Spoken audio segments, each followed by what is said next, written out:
Hi everyone. ఈ వీడియోలో నేను యాంగులర్‌లో కీ వాల్యూ పైప్ గురించి చెప్తున్నాను. సో, మనం ngFor అనే డైరెక్టివ్ నార్మల్‌గా ఒక అరేని ఇటరేట్ చేయడానికి యూజ్ చేస్తాం. సో, అదే మనం ngFor అనేది ఒక ఆబ్జెక్ట్‌ని ఇటరేట్ చేస్తే డైరెక్ట్‌గా పాసిబుల్ కాదు. సో, ఇక్కడ నేను ఒక అరే తీసుకున్నాను. ఆ అరేలోని ఒక్కొక్క ఎలిమెంట్‌ని ప్రింట్ చేయాలంటే మనం ఏం యూజ్ చేస్తాము? ngFor డైరెక్టివ్ యూజ్ చేస్తాము. So, ngFor is equal to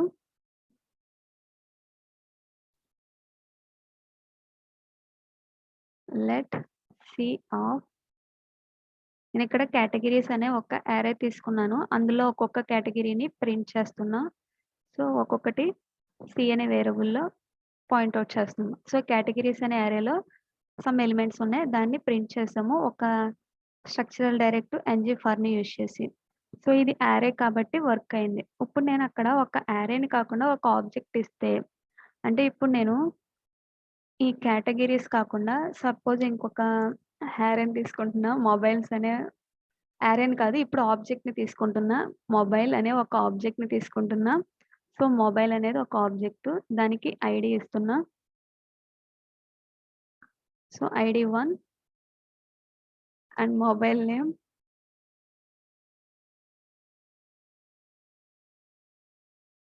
Realme 8 pro.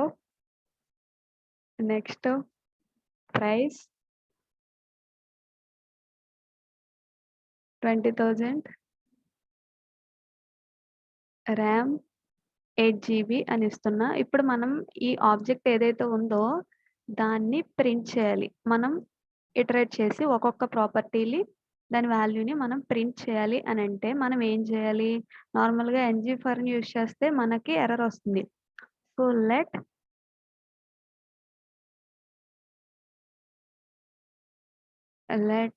Element of mobile అని ఇస్తున్నా. సో, ఇప్పుడు జస్ట్ మొబైల్ అని లెట్ ఎలిమెంట్ అని ఉంది కదా! దాన్ని ప్రింట్ చేస్తున్నా. సో, ఇప్పుడు మనకి ఎర్రర్ వస్తుంది. ఏమని వస్తుంది?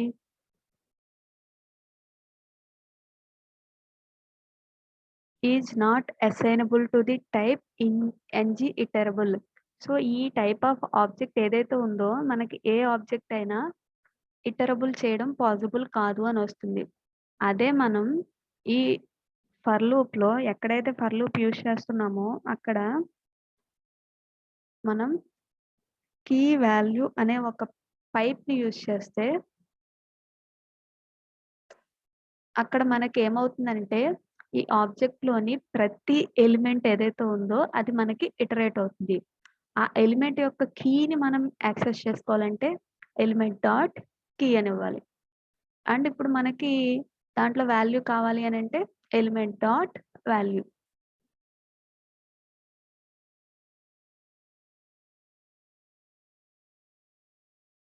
సో, ఇక్కడ నేను ఆ మొబైల్‌లోనే ఆబ్జెక్ట్‌లో ఎన్నైతే ఎలిమెంట్స్ ఉంటాయో మనకి ఆబ్జెక్ట్‌లో ప్రతి ఎలిమెంట్ కీ వాల్యూ పేరులో ఉంటుంది. సో, ఇక్కడ నేను ఆ ఆబ్జెక్ట్‌లోని ప్రతి ఎలిమెంట్‌ని ఈఎల్ఈ అనే వేరియబుల్‌తో పాయింట్ ఔట్ చేస్తున్నాను. సో, అప్పుడు మనకి ప్రతి ఎలిమెంట్ యొక్క కీ కావాలి అనంటే డాట్ కీ అని, వాల్యూ కావాలంటే డాట్ వాల్యూ అని ఇవ్వాలి. ఎప్పుడు మనం కీ వాల్యూ పైప్‌ని యూజ్ చేసినప్పుడు మాత్రమే ఆ విధంగా పాసిబుల్ అవుతుంది. సో, ఇప్పుడు చూసుకున్నట్టయితే మనకి ఐడీ 1 నేము, మొబైల్ నేము, ఆ ప్రైస్ ఈ విధంగా మనకి ప్రింట్ అయింది. సో, ఈ విధంగా మనం ఒక ఆబ్జెక్ట్‌ని ఇటరేట్ చేసి ప్రింట్ చేయాలి అనంటే టెంప్లేట్‌లో ఈ కీ వాల్యూ పేరుని యూజ్ చేసి ఆబ్జెక్ట్‌లోని ప్రతి ఎలిమెంట్ యొక్క కీనేమో డాట్ కీతోని దాని వాల్యూనేమో డాట్ వాల్యూ అనే ప్రాపర్టీతో యాక్సెస్ చేసుకోవచ్చు. Thank you for watching.